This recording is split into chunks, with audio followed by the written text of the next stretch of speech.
Assalamualaikum warahmatullahi wabarakatuh.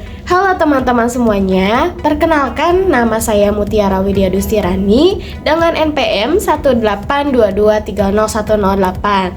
Saya berasal dari kelas 2 Logistik C, tepatnya di jurusan S1 Manajemen Logistik, Universitas Logistik dan Bisnis Internasional. Nah, karena di video sebelumnya, yaitu video trailer yang sudah disebar di TikTok, kita sudah memahami apa itu kompensasi. Oleh karena itu, di video lengkap kali ini kita akan membahas lebih lanjut terkait kompensasi dan benefit di suatu perusahaan. Jadi, silakan disimak videonya sampai akhir. Terima kasih sudah menyimak. Sekarang, bayangkan jika Anda adalah seorang HRD di perusahaan multinasional. Hari ini 3 karyawan terbaik Anda mengundurkan diri. Minggu depan, 5 karyawan lainnya mengeluh tentang gaji yang tidak adil. Bulan depannya, produktivitas tim Anda menurun secara drastis. Oleh karena itu, apa sih yang salah? Jawabannya terletak pada pemahaman kompensasi dan benefit yang tepat. Selamat datang dalam pembahasan komprehensif tentang understanding compensation and benefits in today's workplace. Apa itu kompensasi dan benefit? Mari kita mulai dari dasar. Kompensasi bukan hanya soal gaji pokok. Dalam konteks MSDM modern, kompensasi terdiri dari 3 komponen utama. Pertama, kompensasi langsung. Ini mencakup gaji pokok, bonus, insentif, dan komisi. Komponen ini langsung masuk ke rekening karyawan. Kedua, kompensasi tidak langsung, atau yang kita kenal sebagai benefit. Ini meliputi asuransi kesehatan, dana pensiun, cuti berbayar, dan fasilitas lainnya. Ketiga, kompensasi non-finansial, seperti pengakuan, peluang pengembangan karier, fleksibilitas kerja, dan lingkungan kerja yang positif. Mengapa ini penting? Karena karyawan generasi Z dan milenial tidak hanya mencari gaji tinggi, tetapi juga nilai tambah dari pekerjaan mereka. Apa itu kompensasi dan benefit? Sekarang, mari kita bahas tantangan yang sangat relevan di era globalisasi, cross-cultural compensation strategies.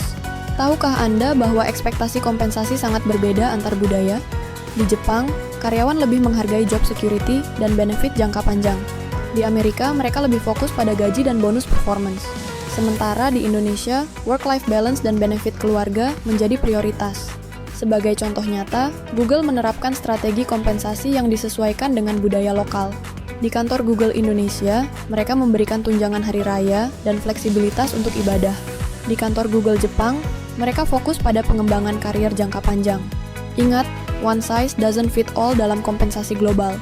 Kepatuhan standar internasional. Poin kedua yang krusial adalah compliance with international labor standards. Ini bukan hanya soal mengikuti aturan, tetapi membangun reputasi perusahaan yang berkelanjutan. International Labour Organization, ILO, menetapkan standar minimum untuk upah yang layak dan adil, jam kerja yang wajar, kesetaraan gender dalam kompensasi, perlindungan untuk pekerja vulnerable, kasus nyata. Pada tahun 2023, beberapa perusahaan teknologi besar menghadapi gugatan karena pay gap gender. Perusahaan yang proaktif dalam menerapkan standar internasional justru mendapat keuntungan kompetitif. Nah, dapat disimpulin ya teman-teman, kalau sistem kompensasi dan benefits itu sangatlah penting. Apalagi kompensasi dan benefits yang baik dapat meningkatkan produktivitas dan motivasi bagi seluruh karyawan perusahaan. Apalagi di negara Indonesia sendiri, sudah banyak tantangan dari berbagai aspek pada perusahaan, sehingga semakin waktu demi waktu perusahaan dapat mempunyai tantangan tersendiri dari hari demi hari.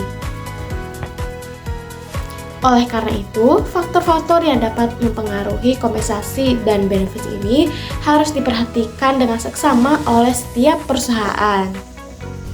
Sebagai mahasiswa manajemen sumber daya manusia, Anda adalah generasi yang akan memimpin transformasi ini. Mulailah dengan memahami konsep dasar, lalu kembangkan kemampuan analitikal dan strategic thinking. Jika video ini bermanfaat, jangan lupa like dan share ke teman-teman Anda. Terima kasih sudah menonton sampai akhir. Sampai jumpa di video selanjutnya.